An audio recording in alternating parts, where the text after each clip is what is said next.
د ژوندون نړیوال تلویزیون درنو او معززو لیدونکو سلامونه نیک هیلې مې منئ دوستانو فرهاد صافی یو ځل بیا ستاسو په درنو چوپړ کې مو تاسو ته د دې اونۍ د ژوندون میلمه د خپرونې د کوربتوب ویاړ لرمه قدرمنو مینوالو د دې خپرونې تاسو لکه څرنګه چې پوهیږئ په دې خپرونه کې تل زموږ سره زموږ د هیواد سیاسي علمي نظامي فرهنګي څیرې قومي مشران ګډون کوي ځینې د لوبو له ډګره اتلان را سره په دې خپرونې ګډون کوي موږ تل په دې هڅه کې یو چې د خدمتګارو فعالو څیرو د ژوند په هکله د څیرو د فعالیتونو لاسته راوړنو خدمتونو په هکله او بشپړ د څیرو د ژوند د مختلفو اړخونو په هکله تاسو ته معلومات وړاندې کړو د دې اونۍ په خپرونه کې د دې اونۍ د ژوندون میلمه په خپرونه کې را سره زموږ د هیواد یو تن پیاوړی شاعر لیکوال د سیاسي چارو شنونکی همداراز د دې ترڅنګ ښه ادیب را سره ګډون لري چې د خپرونې په اوږدو کې په لړ کې به د یادې څیرې په هکله تاسو ته بشپړ معلومات وړاندې کیږي خو زه غواړم چې د خپرونې په پایل کې د یادې څیرې د ځینې کړنو فعالیتونو یو شمېر لنډ تصویرونه تاسو ته نشر ته وسپارم تر څو تاسو ته هم برسېره او جوته شي چې د دې اونۍ د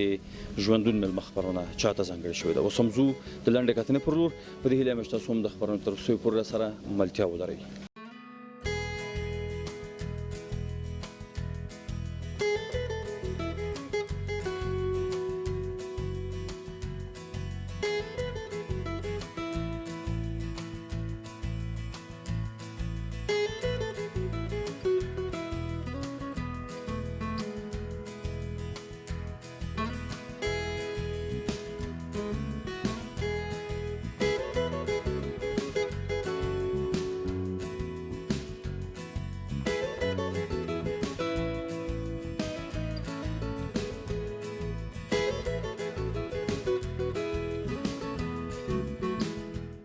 دوستانو بیا هم ښه راغلاست د ژوندون میلمه خپرونه به زه فرهاد صافی ستاسو کوربتوب کوم په خپرونه کې او په خپرونه باندې لنډه کتنه به د کومې څیرې په هکله چې مې یادونه کړې وه چې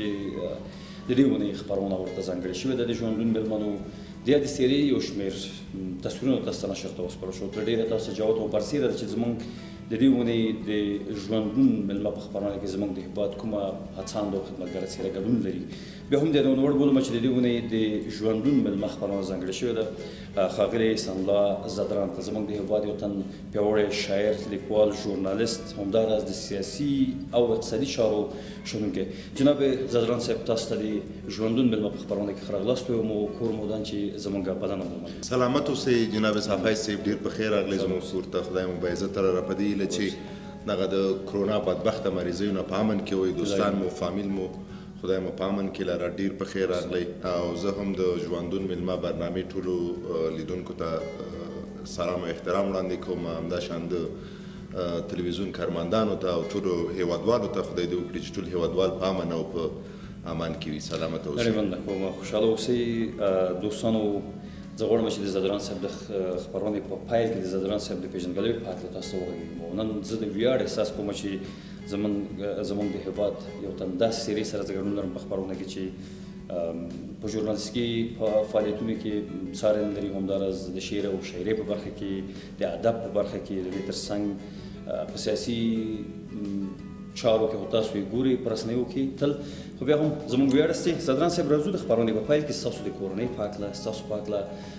درنو هیوادوالو ته معلومات وړاندې کوو چېرته زېږېدلي یاستئ کوم کال کې د کلي کور ولسوالۍ کورنۍ په هکله هیوادوالو ته معلومات وړاندې کړئ. مننه صافی صاحب زما اصلي استوګنځی خوست دی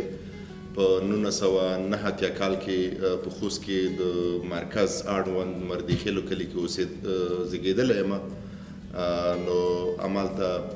په یو دینداره کورنۍ کې زموږ والد صاحب مخکې له مخکې د خوست دپاره خدماتونه کړي دي همالته قومي مشر پاتې شوی دی د قوم مشر دی نو بس خوست کې زموږ پیدایښت شوی دی اوس په کابل کې اوسېږو بلحال. ډېرې مننه کوم جناب زدران صاحب د زده کړو په هکله غواړم چې درنو هیوادوالو ته معلومات وړاندې کړم څومره زده کړه لرئ تر کومې کچې پورې د زده کړو د پایل څخه تر وروستیو شېبو پورې چې تاسو پر زده کړو بوخت وئ معلومات وړاندې موږ چې کله د مهاجرت نه راستون شو خوست ته کاډوالي مو کړې وه مهاجرت مو کړی و بیا ما لومړنۍ زده کړې هم په خوست کې شروع کړې ابتدایي زده کړې مې په خوست کې وکړې د لیسې دوره په شهید محمد داود لیسه کې موږ سر ته ورسولې نو له هغې وروسته راغلو کابل ته 15 کاله کېږي په کابل کې استوګنې ما دلته مې په حقوقو کې او په اقتصاد کې لوړې زده کړې وکړې 2 لیسانسه لرم 2 لیسانسه بله نو بس لیسانس تر دورې مې تر اوسه پورې لوړې زده کړې دي او امید لرم چې په نږدې کالونو کې خپله ماسټري او ډاکټورا ته هم نیت لرو چې وایي ترسره یې که چېرې ماسټري وکړې نو هغه به په کومه برخه کې وي نو هغه زما نړیوال سیاست ډېر خوښېږي نړیوالې اړیکې مې ډېرې خوښېږي IR کې انټرنیشنل ریلیشنشپ کې زما نیت دی چې زه ماسټري وکړم نو بیا به ډاکټورا ته ګورو چې هغه په څه کې انشاءالله معمولا د ځوانانو موخې هیلې ارمانونه ډېر زیات وي څه مو چې غوښتل په ژوند کې خپل موخو ته رسېدلی یاستئ تر دې دمه هغه چې یو خبره زه کوم همیشه چې یو څوک متین وي همیشه چې یو څوک پاک نفسه وي او همیشه په خپله عقیده او په خپل وجدان او په خپل باور عقیده ولري او هوډ یې قوي نو زه فکر کوم چې هر انسان دغه توانایي لري چې خپل موخې ته ورسېږي او دې تر څنګ تر ټولو قوي خبره دغه ده چې هغه د فامیل کوم مشران چې دي هغه چې تا مناسب تشویق کوي هغوی همکاري تا سره بیا حتما ته موخو ته رسېدی شي بلې الحمدلله تر اوسه پورې ما چې په ژوند کې کم ارمان کړی دی د علم ارمان مې کړی دی د په ټولنیزو ارتباطاتو کې په اقتصادي مسایلو کې په سیاسي مسایلو کې ما چې کوم څه یو هوډ مې کړی دی چې دغه زه باید ترلاسه کړم د فامیل په همکارۍ د دوستانو په همکارۍ نو ټولو موخو ته انشاءالله رسېدلی یم داسې موخه یاره زه وایم چې ډېرې کمې به وي چې زه نه یم رسېدلی نو اکثره موخې ډېرې ښې مخته راغلي دي او ښې تطبیق شوي دي بله دلته یو پوښتنه رامنځته کېږي تاسو نومان وي ولسمشري پارلماني ټاکنو ته په ټاکنو کې تر ډېره ویل کېږي چې ستاسو پلویانو شمېر هم ډېر زیات و برای مو هم ډېر وي ولې ونه رسېدې پارلمان ته صافی صاحب زه رسانیو ته ډېر ځم مراکې کوم خو کوشش مې دا کوه چې زه باید د دې مسایلو نه لرې لاړ شم ځکه موږ افغانستان کې نورې ډېرې ستونزې لرو ډېر مسایل لرو که موږ هم په ځینو مسایلو کې بنګس جوړ کړو او ځینو مسایلو ته ګوتې وروړو نو حتما ولس نور هم په تشویش کې پیدا کېږي ولس ته اندېښنې پیدا کېږي نو تاسو باور وکړئ صافی صاحب تاسو به اورېدلي وي ځکه تاسو د دې ټولنې سترګې ژورنالیست هستئ د ډېرو خلکو سره مخامخ کېږئ حتما به خبر وئ زه چې کله نومان شوم ما ډېرې عجیبې خاطرې د ولس د مینهوالو لخوا ما جلب کړې ما واخیستې چې ما ته ولس څونه مینه راکوله دقیقا چې زما رایې هغه کمې پاکې رایې چې بایومټریک رایې وي زښته زیاتې وي په زرګونو وي خو متاسفانه چې موږ په داسې یو ملک کې زندگی لرو چې هماغه هر څه په اقتصاد ولاړ دي معنا دا چې مثلا که اقتصادان وي نوره به هم پیسې پیدا کوي پیسې به زیاتې ولري او که غریب وي نوره به هم غربت ته ځي تاسو باور وکړئ چې ما ته دفتر ته زموږ دفتر ته 3 ځلې کسان راغلي دي ما ته یې ویلي دي چې زادران صاحب موږ دا منو چې ستاسو رایې ښې دي او تاسو د بریالیتوب رایې لرئ خو بیا هم که تاسو هغه د کمیسیون د غړو سره هلته په کمیسیون کې چې کوم نور کمیشنکاران په اصطلاح باید ورته ووایو همغه سره تاسو یو تعامل ونه کړئ یو جوړامد ونه کړئ تاسو نشئ راتلی ما ورته چې توکل په خدای په پاکه اراده ولاړم ولسي سیاست مې خوښېده د ولس دپاره مې خدمت خوښېږي که خدای پاک دغه په ما پیرزو کوله نو را به شم که نه وي ما هغه کوم ولسي ملاتړ چې لاره هغه به بیا هم زه لرم بیا به هم زه د خلکو په زړونو کې وم بیا به هم زه د دوی په زړونو کې د دوی په ارادو کې زه وکیل وم که یو سیاسي موقف ونه لرم یا یو سیاسي مسؤلیت ونه لرم خو هغه د خلکو په منځ کې به خبره ټوله د پیسو واضح وایم خپلو هیوادوالو ته چې $3.5 لک زما نه دوی خواهش وکړه چې تاسو 3.5 لکه ډالر موږ ته راکړئ چې تاسو موږ راولو. نو هغه ما معامله ونکړه، ما وایي چې که زه دغه پیسې اخلم نو ولس ته به یې زه څه خدمت وکړم. مجبور شي بیا بیرته پارلمان کې وګټئ که نه؟ بلکل باید وګټئ. که چیرې تاسو په ولسي جرګه کې وئ نو هغه لومړیتوبونه چې تاسو یې اړ کړی دی چې تاسو باید نومان واوسئ، هغه به څه؟ ما مخکې ویلې چې زما ولسي سیاست ډېر خوښېږي، ډېره مینه لرم. نو ډېری موقفونه هم ما ته پیشنهاد شوي دي چې زه باید په دولت په چوکاټ کې زه کار وکړم، خو زه تر اوسه پورې د دولت رسمیاتو ته نه یم داخل شوی. دغه پارلماني ټاکنې یا ولسي جرګه دغه څومره ربط چې د ولس سره لري دومره د دولت سره نه لري. صحیح ده، یو قوا د نظام ده، درېیمه قوا ده، مقننه قوا ده، قانون جوړوي د دولت دپاره، خو هغه کاروبار یا هغه اړیکې چې د ولس سره یې لري نو دولت سره یې دونه نه وي. نو په دې خاطر چې زه یو ولسي سړی یم، د ولس سیاست مې خوښېږي، پارلماني ټاکنو ته نوماند شوم او غوښتل مې چې د ولس دپاره رښتینی خدمت وکاندم، رښتینی خدمت وکړم. متاسفانه چې نن سبا تاسو ګورئ چې زموږ پارلمان په 100 کې 90% په خپل بزنس اخته دي، ولسي سیاست نه کوي، ولسي چوپړتیاوې نه کوي. نو زما ارمان دغه و لکه بشردوست په شان چې د ولس خدمت وکړم او ولسي سیاست مې خوښېږي. بله، ډېر زیاته مننه کوم. معمولا جناب زدران صاحب هغه انسانان چې خپلو موخو ته رسېږي، تاسو رضایت لرئ د دې برخې چې تاسو څه غوښتي دي هغه ته رسېدلي یاستئ، البته خپلو موخو ته رسېدلي یاستئ تر ډېره. هغه چې د پارلماني ټاکنو ستونزه وه د دې په هکله تاسو یادونه وکړه چې دا یوه غوښتنه وه تاسو د پیسو. نو کله هم چې یو انسان، یو ځوان ستاسو په څېر خپلو موخو ته رسېږي، یو ځان د ټولنې بریالی شخص بولي، معمولا د دې داسې څېرو تر شا د ځینې نورو اشخاصو لاس وي، د کورنۍ ځینې غړي، همداراز ځینې نږدې دوستان، یاران، ملګري چې یو انسان د ژوند په هر یو قدم کې هڅوي تر څو هغه انسان نور هم پرمختګ وکړي. ستاسو په ژوند کې داسې کوم ستاسو آیډیل، داسې کوم کس شته چې ته یې ډېر تشویق کړی او کله هم چې ته د ارامتیا او د خوشحالۍ احساس کوي او دا احساس کوي چې زه خو خپل موخو ته رسېدلی یم د دې شخص د هڅونې او د ملاتړ له برکته؟ موږ والد صاحب دی خدای تر ډېره ژوندی لري، الحمدلله حیات دی، او زما د ژوند د بریالیتوب تر ټولو غټ راز زموږ دروند والد صاحب دی. زه تاسو ته یو خاطره کې م راځي، ډېره جالبه ده. زه چې کله د مکتب دورې، د ښوونځي دورې په 10م سیم کې شوم، بیا زما دغه د ادب او فرهنګ سره لږ مینه پیدا شوه. نو هماغه و چې والد صاحب یو نیم شعر به م لیکه، هغه به والد صاحب ما سره کته چې دا شعر به وا لکه تا نه یې لیکلی، باور وکړه چې دغه ما لیکلی. بیا یې تشویق کړم، ویلې ظالمه ته خو ډېر ښایسته شعرونه لیکې، ښه شعر وایې، نو دا خو ادامه ورکړه، کتاب زه درته چاپ کوم. بیا هماغه و چې هماغه تسلسل مې ورکړه. بیا مې په ښوونځي کې یو فرهنګي ټولنه جوړه کړه د سبعون سرک علمي ادبي ټولنې په نوم، 10م سیم کې وم. هغه مو جوړه کړه، هغه مخکې تله مشاعرې به م کولې، اونۍ په اونۍ د مکتب ښوونځي هلکان به راتله، موږ به همالته ډېر شاعران وو. هماغه مکتب کې زموږ د دورې ځینې د مکتب شاګردان وو، ښه تکړه او لایق وو،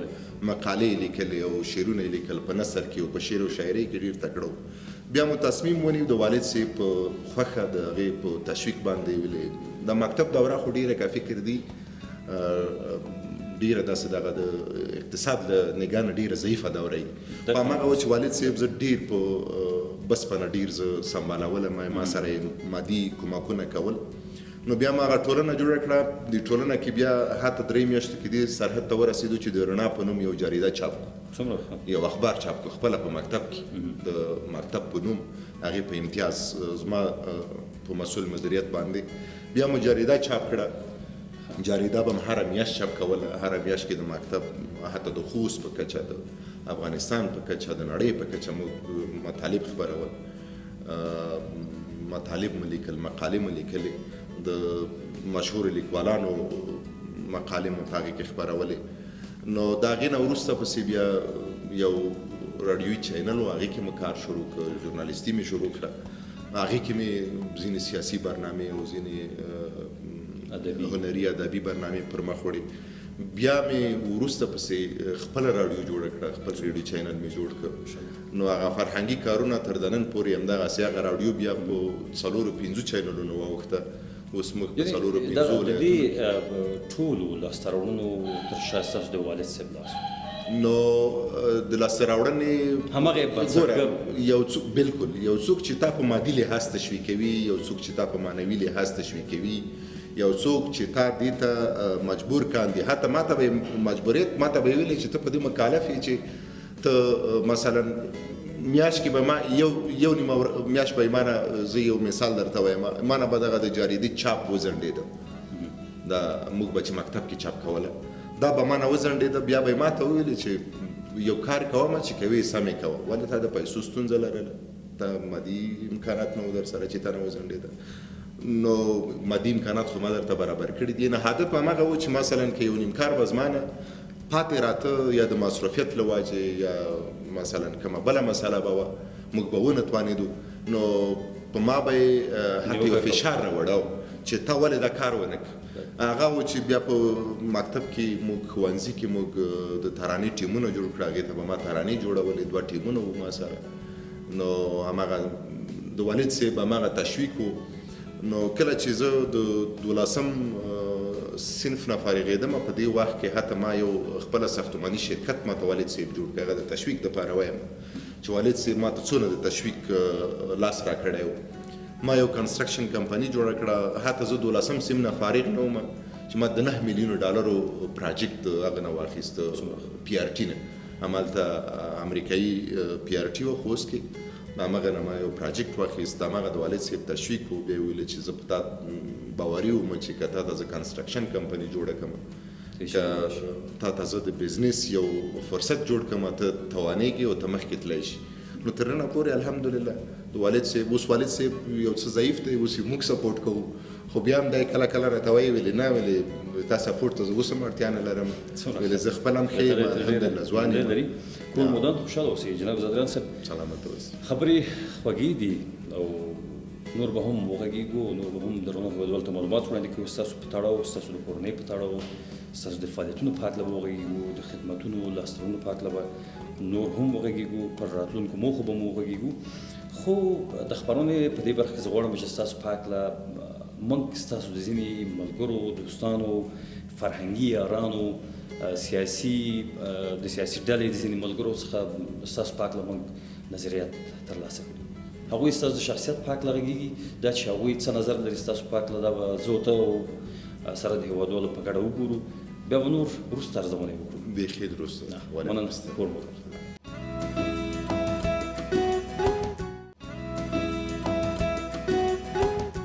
نو ته د مکتب دورې نه په کتو د ادبیاتو ته مخه کړې، هلته مقالې چاپ کړي دي، بیا وروسته پسې راځي دوی میډیا بخش کې او بیا رغونه بخش کې دوی ډېر کارونه کوي. نو د هغې تر څنګ دی کاندیدېږي پارلمان ته او سیاسي موخې لري او ولس ته غواړي چې خدمت وکړي، او بالخصوص د ځوانانو په برخه کې دا ډېر تشویق یې کړی ده. نن اف ام میډیا په نوم یو راډیو چینل جوړ کړی ده، او هغې تر څنګ نورې فرهنګي برخو کې د کړنې واقعا د ستایلو وړ دي، او دا هغه څه دي چې یو انسان ته شخصیت وربخي. نو دا یو سیاسي ولسي سیاستګرا شخصیت ته، نو که دی په پارلمان کې رانغی او مثلا دوی ونه شول کړی چې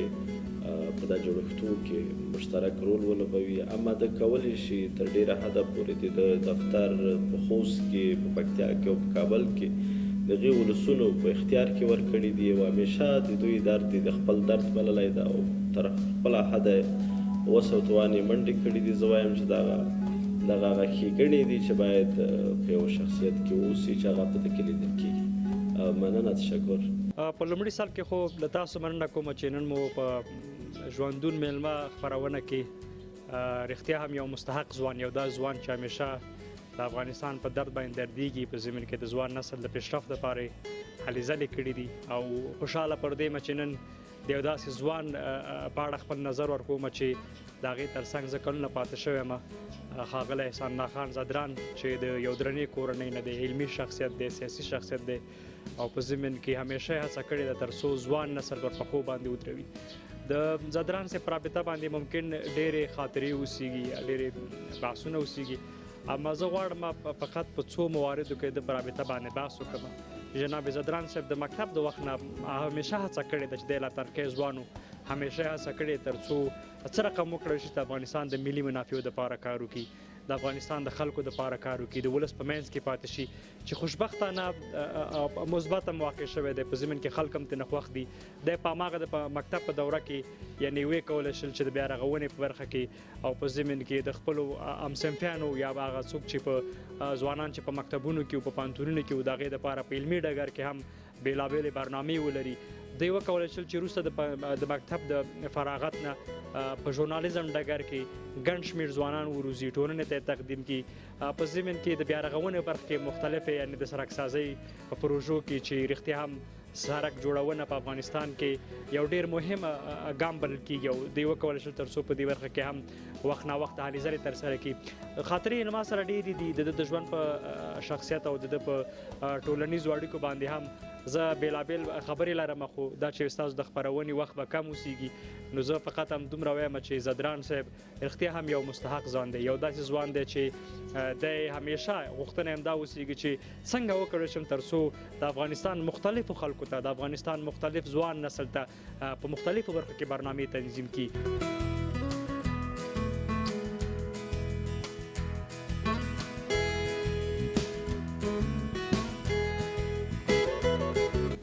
درنو مینوالو د ژوندون مېلمه د خپرونې بیا هم تاسو ته راغلاستو او لکه څرنګه چې ګورئ ډوډۍ تیاره ده او زدران صاحب کور مو ده، ډېره مننه کوم زحمت مو ایستلی و په دې قرنطینې حالاتو کې تاسو په عذاب شو ډېر زیات. سلامت اوسې. دا پښتانو خو همدغه دود دی چې ډوډۍ سره وخورو او سره کینو، موږ باید ډېر څه کړي وای خو بس یوازې هغه یو دود مو کړی دی، نور هغه مېلمستیا خو داسې نه دي، باید موږ مېلمستیا باید ښه وای. هر څه شته، ډېره مننه کوم اخترزی صاحب ته بیا هم ښه راغلاست وایم، په خپرونه کې موږ سره ګډون لري، همداراز محمد جان زدران صاحب ته هم ښه راغلاست وایم. کور مو ودان چې تاسو هم نن موږ سره ګډون لري په دې خپرونه کې. زدران صاحب راځو دا د خوست ولایت د ولسونو د ځینې دودیزو خوړو په هکله هېوادوالو ته معلومات وړاندې کوو. معمولا په خوست ولایت کې خلک کوم ډول خواړه ډېر زیات پخوي او یا هم خلک ولسونه ورسره ډېره مینه لري؟ بسم الله وکړه، ډوډۍ به هم وخورو. ډوډۍ به هم خورو. تاسو وګورئ، تاسو مهرباني ډوډۍ خورئ. تاسو وګورئ د تقریبا د افغانستان د هرې سیمې ډوډۍ تقریبا سره یو ډول ده، ځکه پلاو د بامیه او د چرکړی او دغه شیان تقریبا په هر کور کې په هر کلي کې، خو د خوست بیا چې یو بېل دود دی، یو بېل هغې دی خوراک دی چې ډېر مشهور دی، همغه ته ډنډکی وایي. ډنډکی یو ډول وطني وریجې می دا می سره یې ګډوي، شوله جوړ ډول یو دلته نه شوله نه متفاوت دي، ځکه په شوله کې می دونه زیاتې نه وي، هغه ډنډکي کې حتی یو اندازه می پرې زیاتې وي په وریجو باندې. دا بیا داسې په یو ګډ کاپ کې یو ګډ تھالی چې ورته وایي، داسې په دې کې دي مخصوص دي دپاره هغه جوړې شوي کاسې جوړې شوي غوري غټې، هغې کې بیا داسې ږدي منځ کې دغه ډول یو جام پکې ږدي، داسې مخصوص جامونه یې په خپله په دې غورۍ کې بل جام او د منځ کې دغه کېږدي، چار چپېره ترې دغه وریجې تاو کړي، بیا په منځ کې په دې کې کورت او غوړي واچوي. غوړي د غوا غوړي وطني غوړي چې کورني غوړي ورته وایي، هغه پکې واچوي، بس کورت هم پکې راوړي، هغه پکې حل شي. بس لکه زه اوس ګوره صبر چې دغه کامره کې راشي، مثلا وریجې دغسې زه لوله کوم، دغسې خو خپله سریښ لري یو ډول که نه، دغسې چې کوي سریښ لري، خپله سره تم کېږي، سره راټولېږي. دا چې ټولې شي دغه داسې په هغې کوم، دا مثلا دا منځ کې چې یو جام دی چې هلته قرت او غوړي پکې هماغه باندې هغه کومه کسې داسې کورت هم پکې راخلم بېرته یې داسې خورم نو دا دغه خواړه ډېر مزېدار دي بالکل شته په ځینې نورو سیمو کې هم شته لکه په ختیځ سیمه کې هلته هم شته ځینې خلک ورته هغه وایي کچرې قروت وایي ځینې خلک ورته آش قروت وایي په دې په ختیځو ولایتونو کې ځینې خلک ورته قروت او غره وایي نو دا غالب مختلفو ژبو خلک چې مختلف نوم باندې دا خو دې چې یو دود دی چې په کوم دود کې ډېر خو فکر کومه دغه ډنډکی چې دی د دې هغه بنسټګران تاسو یاستئ د خوست ولسونه دي او قرضدار هم دی یو ډنډکی قرضدار انشاءالله بالکل کوو ډنډکی به خامخا یو مشکل کابل کې دی چې هغه پیور کم خاص خالص غوړي چې دی هغه نه پیدا کېږي ځکه دلته خو سړی غواګانې نشي ساتلی نو همدغه وجه ده چې د ملګري کله کله ګیله کوي نو ماجان وروره ما یوه ورځ ویلي چې چېرته مو چې د هغه پیدا کړي وای دا به چېرته وخورو دغه ډنډکی به خامخا خورو اختر صاحب او دا ډنډکی به خو زه به یو وعده کوم خوست نه به هغه راغواړم خالص غوړي به راغواړم دلته بیا ډنډکی مو خپله تیاروی شو خوست ته به پسې لاړ شو نشته خوست ته چې ځې هلته چوکړ بیل خوند هم خوست ته به لاړ شو همدلته به وخورو او خدای تعالی دې موږ تاسو ژوندي لري لا فتون نم الله تعالی په امان کې لري نو خپل زړه سره دا اوسنی اپډیټ شوی ځوانان په ټول پاشپزي کوي یو چیز نه پېژنم څنګه ته باور وکړه دا ما د دوستانو ډېره خبره کوي زما یو ملګری دی انجینر دی د جلال آباد دی هغه ته باور وکړه چې ما ته کله کله د جلال آباد نه راشي زه دغه لوبیا څه د ډېرې زبردسته جوړوم لوبیا کې لیمو اچوم مرچ اچوم ګشنیز اچوم او ډېر زبردست صرف لوبیا کې جوړوم نو کاشکې نن داسې غشی وای خو بس مساله دغسې وه چې موږ خپله کاتغ ونه کړه چې ما خپله کړی وای که لوبیا مې درته پخه کړې وای بل ځل د خیر سره نن په تا به م نه یم لږ ناروغ یم لرې تاسو نه کور مودان بیا بل ځل د خیر سره ډنډکی نه وروسته بیا د لوبیا پروګرام زه داسې لوبیا درته جوړوم چې بیا به تاسو په زندګي چیرې نه یو خوړلي او زما لوبیا هم بالکل لوبیا یې ما خوړلې ده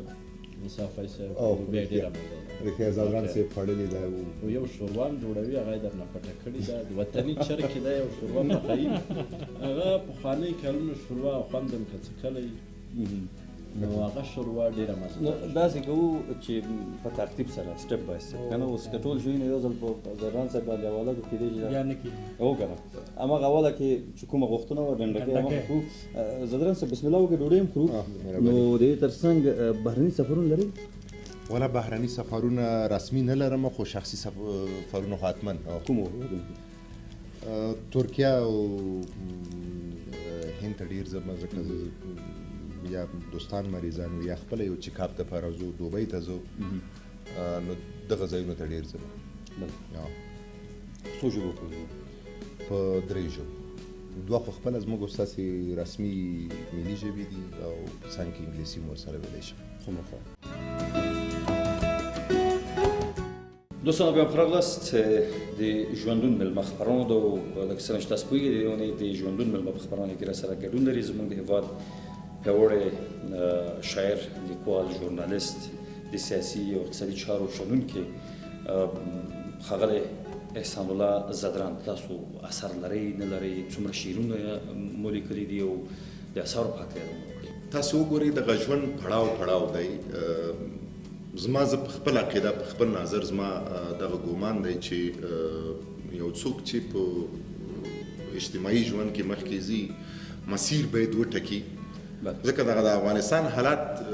ثابت حالات نه دي تاسو ګورئ په دغه 40 کالونو کې په افغانستان کې څو نظام بدل نه شو په افغانانو څه ونه تپل شول افغانان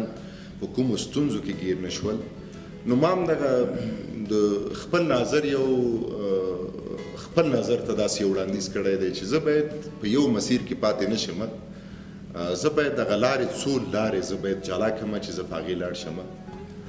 متاسفانه چې ما مخکې شعر او شاعري کوله خو هماغه وخت دې ته ساز و هماغه موقع وه چې موږ باید شعر او شاعري کړې وای نو دې تر څنګ بیرته راغلم سیاست ته راغلم اقتصادي منابعو ته راغلم په څنګ کې مې اقتصادي کارونه شروع کړه، ورسره سیاست مې شروع کړ. نو ما ځکه داسې وویلې چې که چیرې کې موږ یوازې دغه د هنر او فرهنګ لاره راونیسو، د شعر او شاعرۍ ژورنالیستۍ لاره راونیسو، ځکه د افغانستان حالات یو وخت کې چا راډیو پېژندله نه، یو وخت کې شعر او شاعري ډېره کمه وه. اثرات دي چې موږ ښه شاعران په تېرو وختونو کې څو سوه کاله مخکې رحمان بابا داسې نور موږ ښې څېرې ورکړي دي، وړاندې کړي دي، او باید دغه مسیر ژوندی پاتې شي. خو سره د دې یو څوک باید په ټولنه کې هغه ناخوالې هم وګوري چې ارزښت دلته د څه شي دی، یعنې کوم ارزښت باید زیات لاړ شي. نه ماشاءالله په دې وختونو کې دغه زموږ افغاني ځوانان ډېر تکړه شوي دي په شعر او شاعرۍ کې، یعنې هغه تر خپله حده هغه د شعر او شاعرۍ د فرهنګ ډګر تود ساتلی شوی دی. موږ خپله ځان ته پکې دونه موقع نه لیده، دونه ضرورت مې نه کود چې موږ دې هم په دغه کې دغسې دوام وکړو، مخکې دې لاړ شو، ځکه نور شاعران ځوان شاعران زیات وو. هغه کومه حالت چې وه خلیګه چې وه هغه دوی ډکه کړې وه. بیا ما مخکې ویلې چې مسیر باید څو مسیرونه سړی ولري، ما هغه د اقتصاد مسیر او هغه د سیاست مسیر هم ورسره راونیو. نو هغه په دې وجه زما شاید یو 2 کتابونه د شعر او شاعرۍ او د نثر چاپ ته تیار واوسي چې زه باید چاپ کړم. خو زه وایم چې که چیرې په دې لاره زه همدغسې لاړ شم، دغه دوه بیا باسنه نه کوي، دا حد اقل ستاسو د اسماعیلیون په شان موږ باید 40 ته ورسوو.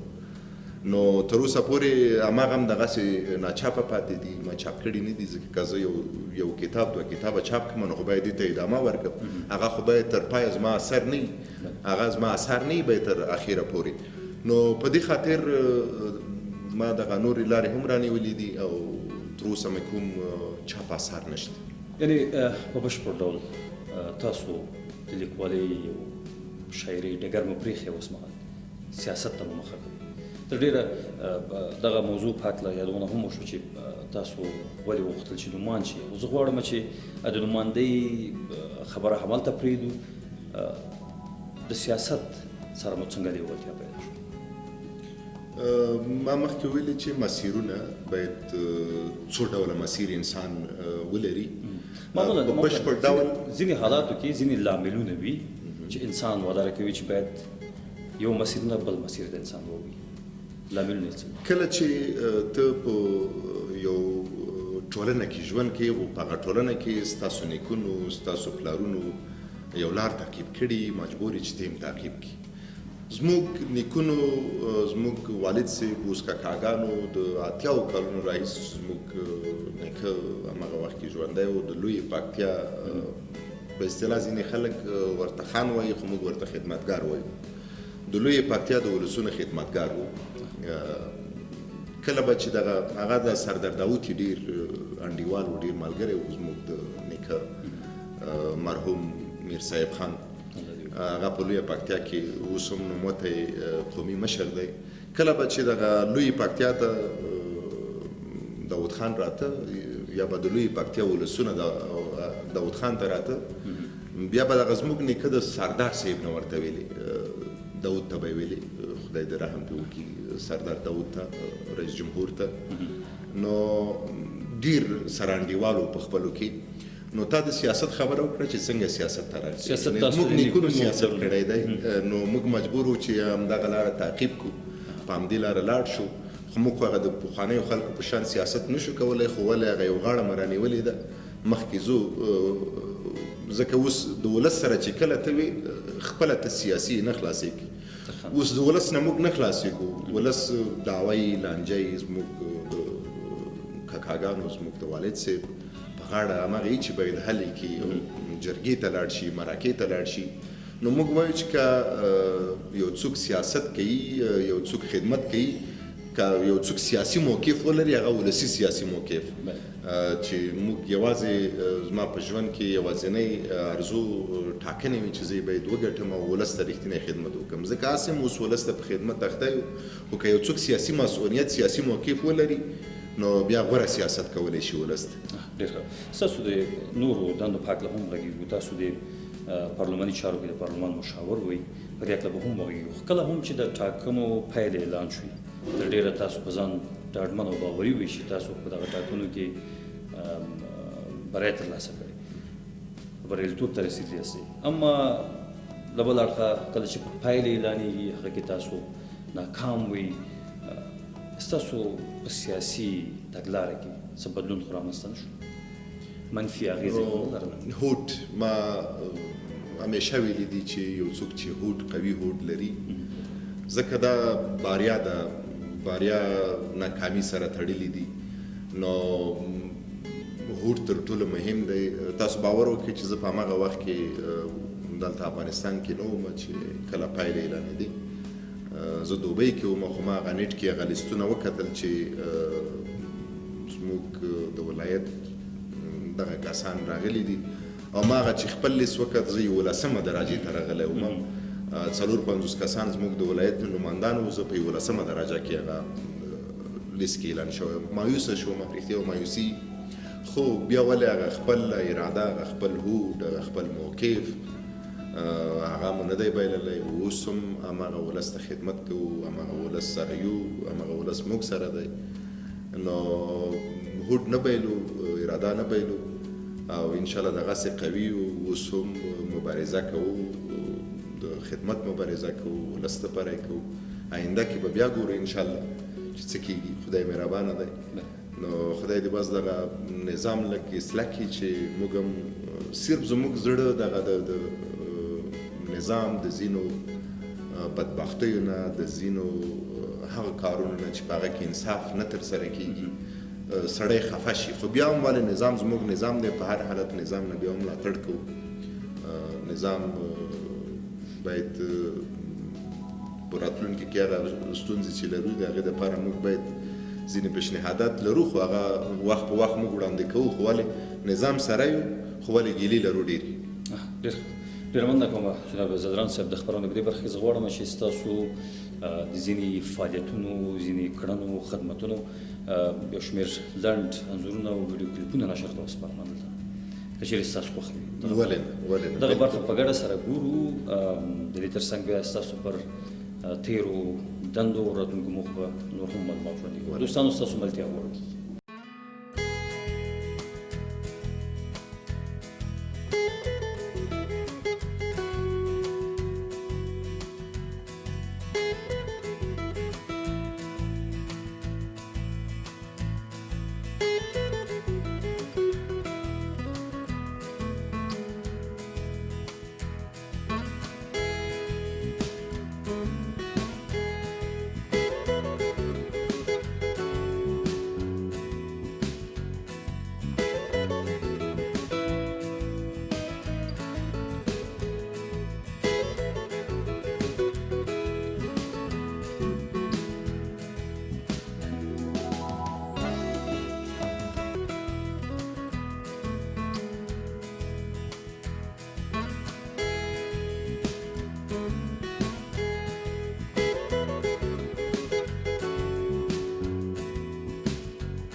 دوستانو بیا هم ښه راغلاست د ژوندون مېلمه خپرونه ده د دې اونۍ خپرونه ځانګړې شوې ده ښاغلي احسان الله زدران ته زموږ د هېواد یو تن پیاوړی شاعر لیکوال ژورنالیست د سیاسي چارو شنونکی همداراز د زدران صاحب په هکله تاسو ته یو شمېر د دوی د فعالیتونو د دوی د خدمتونو کړنو یو شمېر ویډیو کلیپونه او همداراز انځورونه نشر ته وسپارل شو د خپرونې په دې برخه کې زه غواړم چې بیا هم د زدران صاحب د اوسني دندې په هکله د تېرو فعالیتونو په هکله او د تېرو کړنو او خدمتونو په هکله تاسو ته بشپړ معلومات وړاندې کړم جناب زدران صاحب د ځینو دندو په هکله یادونه هم وشوه خو زه هم غواړم چې په بشپړ ډول ستاسو د تېرو دندو اوسني فعالیتونو په هکله هېوادوالو ته معلومات وړاندې کړو څومره دندې مو ترسره کړي په ټوله کې همداراز اوس مهال په کومو چارو باندې بوخت یاستئ صافی صاحب بزرګوار زموږ دغه د سیاست سره تر اوسه هم د فرهنګي کارونه روان دي زه په سویل ختیځ زون کې د نن میډیا ګروپ په نوم یو ګروپ لرم چې هغه ریډیوز چینل دی او د ټي وي کارونه مې هم خلاص کړي دي چې نږدې وختونو کې به موږ د سویل ختیځ زون په کچه ټي وي ولرو. اوس موږ په پکتیکا او خوست کې د نن اف ام په نوم چینلونه لرو چې 18 ساعته نشرات کوي. په درې وړه ولایتونو کې همدغه شان په ننګرهار کې موږ د نن اف ام په نوم راډیو لرو. دا خو زموږ هغه د فرهنګي اړخ ځینې کارونه دي چې موږ ولس ته خپلې چوپړتیاوې وړاندې کوو. تر څنګ یې د میډیا لینک افغانستان په نوم چې عمومي دفتر یې په نیویارک کې دی، هغه هم دغه د میډیا پلیسمنټ، میډیا اډورټایزمنټ او د دې یو غټه کمپانۍ ده چې هغې په افغانستان کې زه مسؤل یم. هماغه ځینې کارونه وي چې دغه د ایشیا فاونډیشن سره او USAID سره د ځینو نورو خارجي کمپانیو سره یې مخکې وړو. د دې ترڅنګ یو د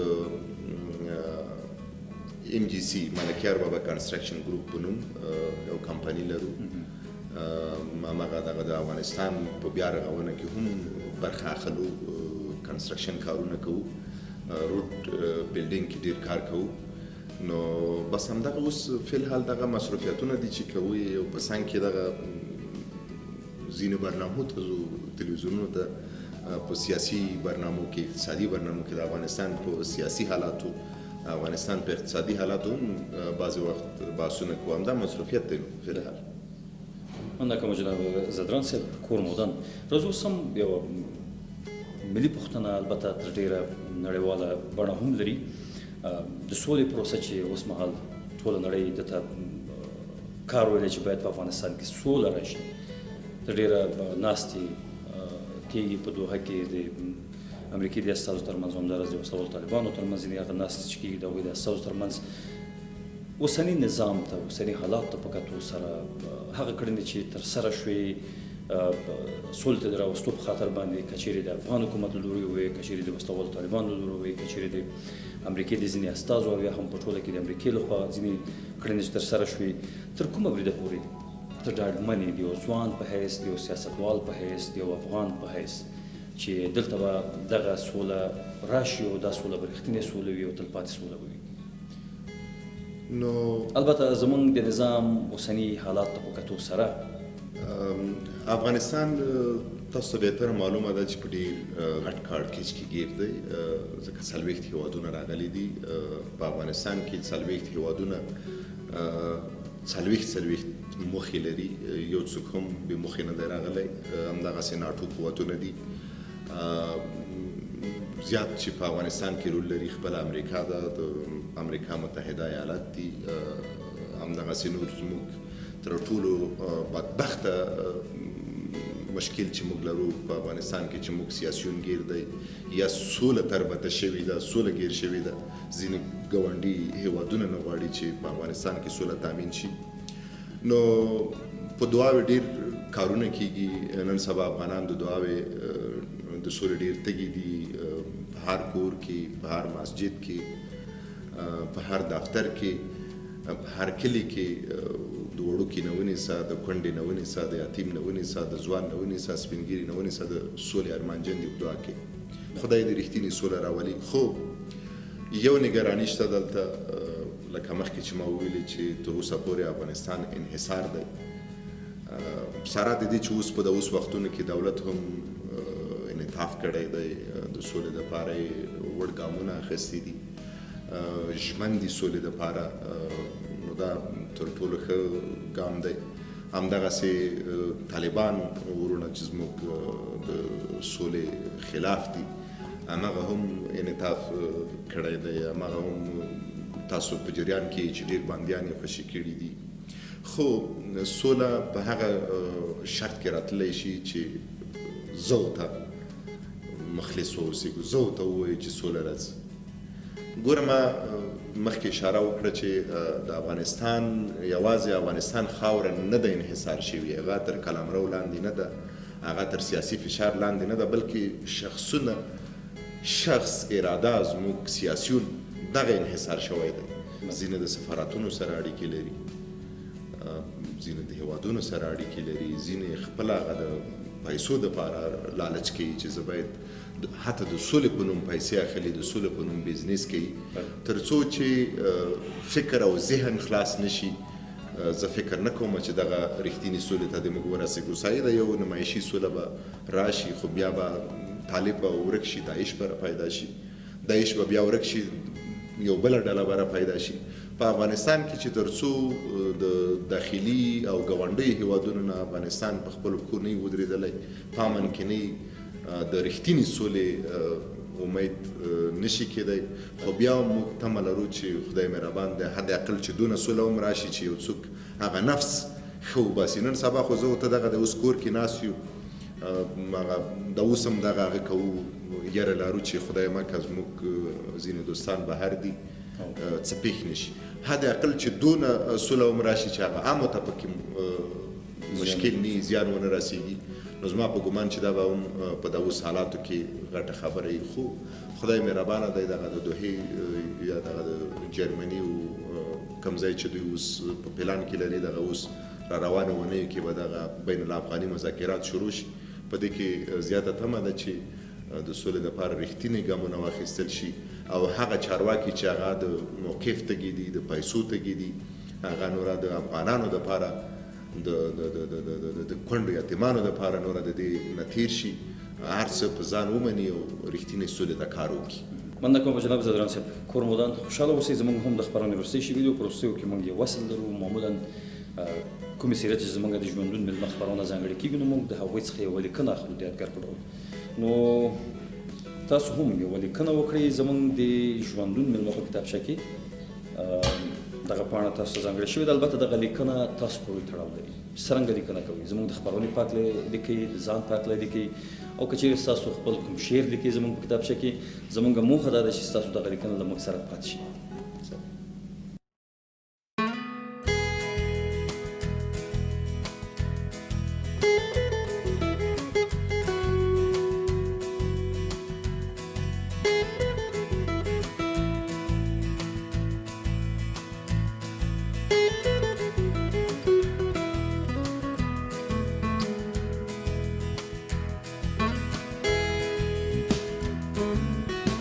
نو ما خو جناب صافی صاحب د یو څه کرښې ولیکلې، زه به که ستاسو اجازه وي دغه لیدونکو ته به دا ولولمه. ستاسو په اجازه. ډېره ته ګران ورور ښاغلی فرهاد صافی صاحب، سلام او درناوی. یوه نړۍ مننه ورور چې پر موږ مو پیرزوینه وکړه او زموږ د ژوند تجربې مو د ژوندون راډیو تلویزیون له لارې له ولس او خلکو سره شریک کاندي. تاسو او ستاسو ادارې ته د لا نورو بریاو په هیله. مننه او درنښت ورور مو احسان الله خان زدران. نړۍ مننه کوم ستاسو د دې ښایسته لیکنې څخه جناب زدران صاحب. کورمودان خوشحاله اوسئ. ستاسو یو ځانګړی پیغام هم اخلو درنو هېوادوالو ته.